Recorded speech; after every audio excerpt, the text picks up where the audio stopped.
ঢাকা শহরে ২৭ জন একসঙ্গে ছিনতাইকারী গ্রেপ্তার করা হয়েছে, সরকারের বড় সাফল্য। অথচ ১৫ বছরে আমরা কোনো ছিনতাইকারী ঢাকা শহরে খুঁজে পাইনি। ছিনতাই হতো না। মানুষ এখন দিনের বেলায়, আমার কথা না, আপনার মতো একজন সাংবাদিকের কথা, হোটেল রেস্তোরাঁ মালিকদের কথা, যে আজকে সন্ধ্যার পরে আর কেউ পরিবার নিয়ে কোনো রেস্টুরেন্টে যায় না। রেস্টুরেন্টগুলো হাহাকার করছে। সন্ধ্যার পরে কেউ যায় না। আজকে রিক্শাওয়ালাদের তাদের উপার্জন কমে গেছে। হ্যাঁ, মানে হু, হু করে জিনিসপত্রের দাম বেড়ে যাচ্ছে। গত ২ মাস আগে আমাদের দেখেছিলাম রাজস্ব ঘাটতি ছিল ৩২,০০০ কোটি টাকা। আজকে আমি দেখলাম রাজস্ব ঘাটতি ৫৮,০০০ কোটি টাকা। কি করছে এই বর্তমানে এই দখলদার সরকার কি করছে? তারা রাজস্ব আয় করতে পারতেছে না। উপরন্তু তারা ভ্যাট ট্যাক্স দিয়ে বাংলাদেশের মানুষের পণ্য কিনতে বাধ্য করতেছে।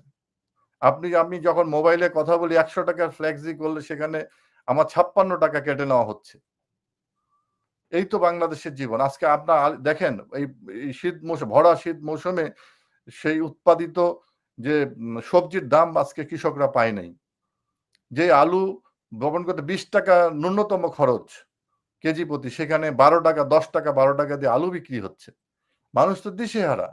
আপনি ধান ক্ষেত থেকে এই লুটেরা ধান কেটে নিয়ে যাচ্ছে। কৃষকের ধান কেটে নিয়েছে, কৃষকরা ধান বিক্রি করতেছে বাজারে, সেই টাকা ছিনতাই হয়ে যাচ্ছে।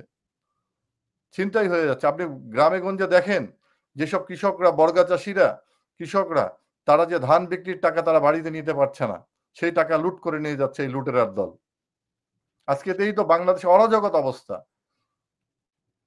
কেউ কোনো কথা বলতে পারছে না। সরকারিভাবে সার্কুলার জারি করা হচ্ছে, এই সরকারের বিরুদ্ধে কেউ কোনো কথা বলতে পারবে না। সরকারের বিরুদ্ধে কেন কথা বলতে পারবে না? আজকে কি হচ্ছে? কৃষকের কোনো লাভ হচ্ছে না। হয়েছে তো ডক্টর ইউনূসের লাভ। তিনি ৬০০ কোটি টাকা থেকে তিনি রেহাই পেয়েছেন। আজকে গ্রামীণ ব্যাংকের তার যে ক্ষমতা সেটাকে পুক্ত করার জন্য তিনি আজকে তার রাষ্ট্রযন্ত্রকে ব্যবহার করেছেন। দুর্নীতির কারণে কোনো উন্নয়ন প্রকল্প বাংলাদেশে শেষ করতে পারেনি। আমরা পদ্মা সেতু আমরা করেছি, তখন কেউ দুর্নীতির কথা বলে নাই। আমরা কিন্তু কর্ণফুলী নদীর টানেল করেছি, আমরা পায়রা সমুদ্র বন্দর করেছি, আমরা মাতারবাড়ি সমুদ্র বন্দরের যে আমাদের যে জাপানের সঙ্গে, যে জাইকার সঙ্গে আমাদের চুক্তিবদ্ধ হয়েছিলাম, সেই কাজ কিন্তু মানে আমাদের ভিত্তিপ্রস্তর স্থাপন করা হয়েছে। আমরা সেই গভীর সমুদ্র বন্দরের চ্যানেল তৈরি করেছি। হ্যাঁ, আমরা কিন্তু পতেঙ্গা যে কন্টেইনার টার্মিনাল আমরা করেছি। আমরা ঢাকা চিটাগং 4 লেন করেছি। ঢাকা ময়মনসিংহ রাস্তা করেছি। ঢাকার এলেঙ্গা হয়ে রংপুর পর্যন্ত 4 লেন রাস্তা করেছি। আমরা সিলেটের রাস্তার প্রকল্প নিয়েছি। আমরা ১০,০০০ কিলোমিটার রাস্তার মধ্যে প্রায় ৭,০০০ কিলোমিটার আমরা নৌপথ তৈরি করেছি। বাংলাদেশের এই নৌশিল্পে একটা অভূতপূর্ব একটা পরিবর্তন এসেছে। আমাদের দেশের তৈরি করা জাহাজ বাল্টিক সিতে আজকে ব্যবহার করা হচ্ছে। তো শুধু তাই নয়, এই যে আপনার মেট্রো রেল, এই মেট্রো রেল কি দুর্নীতির কারণে বন্ধ হয়ে গিয়েছিল?